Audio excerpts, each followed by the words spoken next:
Peut-on faire un livre sur ses courses au supermarché? C'est la question dont débattent Jean-Christophe Buisson du Figaro Magazine et Grégoire Leménager du Nouvel Observateur.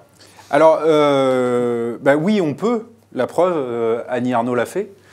Même si le livre se résume pas quand même à ça, elle se contente pas. Non, elle se contente pas de raconter ses courses au supermarché. Mais effectivement, et ce qui est intéressant, c'est que elle le remarque d'ailleurs à l'intérieur de son livre.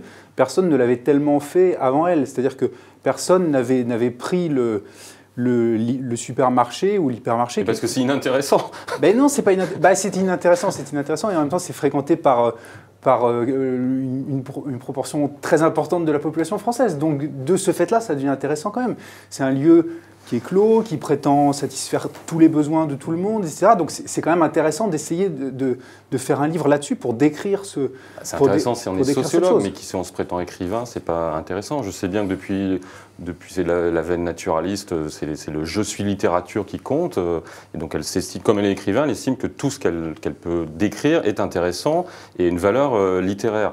Moi, je pense que la sociologie, c'est pas la littérature, et la platitude de style. Roland Barthes disait que l'absence de style est un style aussi. Là, on est en plein dedans, on est en plein, effectivement, degré zéro de l'écriture. Je décris, mais ça n'est pas la littérature. Elle nous décrit ses courses au supermarché, à un moment donné, de même ses listes d'ingrédients pour faire je ne sais quel gâteau. Ça n'a aucun intérêt littéraire, d'écriture, de style.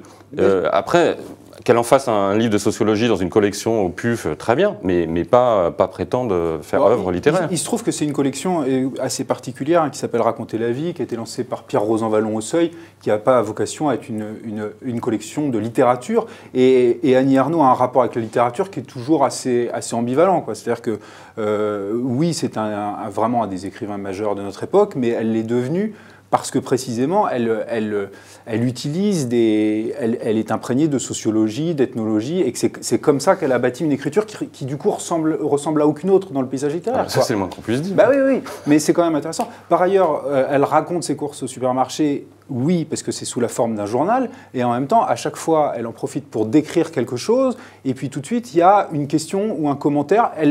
Mais c'est d'une banalité confondante. Quand elle explique que son chariot a une roue qui ne marche pas, elle prend 2 pages pour expliquer qu'elle voit une femme noire. Alors, est-ce qu'elle a le droit d'écrire « je vois une femme noire », est-ce que c'est pas raciste d'écrire une femme noire? Elle décrit le marché de Noël, les lumières pour les fêtes. Alors, je sais pas, elle explique que les 10 kilos de morue, c'est 25 €, mon bon monsieur. Mais quel intérêt? C'est-à-dire que tout le monde vit ça. Je ne vois pas en quoi la restitution de cet événement qui en est pour toutes les familles de France est intéressant. Je crois que le fait de le mettre sur le papier, déjà, c'est une manière quand même de le tenir à distance, de le maîtriser et de réfléchir un peu à ce qu'on vit quand on va dans un hypermarché. Et il se trouve que ça, elle l'explique très bien. Il y a beaucoup de moments où elle le fait par petites doses. Elle explique très bien que le pouvoir du supermarché, le pouvoir qu'il exerce sur nous, en plus c'est d'autant plus intéressant qu'elle n'est pas dans une condamnation absolue de la société de consommation et tout ça, même si elle est horriblement gênée quand même, mais elle n'est pas dans une condamnation totale parce qu'elle dit bien qu'elle-même, elle éprouve du plaisir à se rendre à l'hypermarché. Ça c'est la dernière page. Hein. Non, c'est la dernière page, mais la dernière page résume cette idée qui court dans tout le livre. Et dans tout le livre, elle est tiraillée entre ces deux choses-là.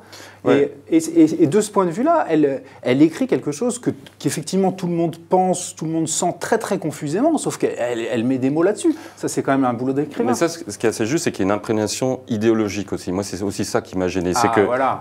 Parce qu'on sent que elle a toujours raconté dans ses vies, quand elle racontait sa jeunesse, c'est la petite fille misérable dans un milieu modeste qui croit à la lutte des classes. Et alors justement, elle ne peut pas s'empêcher de mettre ça dans sa description. C'est-à-dire qu'à un moment donné, elle compare les femmes voilées. C'est un regard subjectif, un regard d'écrivain. Oui, mais un regard très engagé, très politique, et moi qui m'intéresse pas. Je veux dire, quand elle voit une femme voilée musulmane, elle la compare aux bonnes sœurs qu'elle voyait en Normandie. Je suis désolé, c'est pas la même chose. Quand elle voit la queue devant la poissonnerie le vendredi, elle dit c'est bien la preuve que notre société a intégré un signe d'intégration généralisée de la tradition catholique avec une espèce de Sauf qu'elle le dit distance. Pas sur ce ton-là. Elle le dit pas du tout moi, sur je l'ai lu.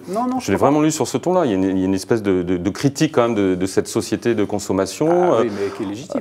Oui, le marketing, c'est de faire un tarif à 0,99 € plutôt qu'1 €. La belle affaire, la belle découverte. Il y a ça qui m'a vraiment gêné dans ce livre aussi.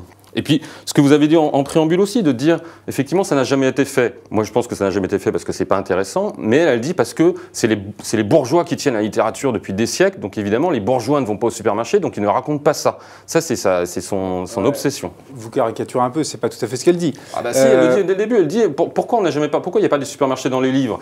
Elle ne veut pas croire que c'est pour des raisons littéraires, elle veut croire que c'est pour des raisons idéologiques, en disant, les bourgeois ne vont pas au supermarché, donc ils ne racontent pas, donc on ne voit pas ça dans la littérature. Elle ne dit pas des bourgeois. Ça serait pour des raisons sociologiques, puisque la plupart des écrivains étaient plutôt à Paris, à Saint-Germain-des-Prés, où il n'y a pas de grands hypermarchés comme celui qu'elle fréquente, et que par ailleurs, le supermarché est plutôt le lieu des femmes, ça aussi c'est quelque chose qu'elle observe quand même, et qui touche sans doute sa fibre féministe. C'était les hommes bourgeois qui écrivaient des livres autrefois, et heureusement qu'elle est arrivée pour sauver la donne. Non, pas bourgeois, parisien.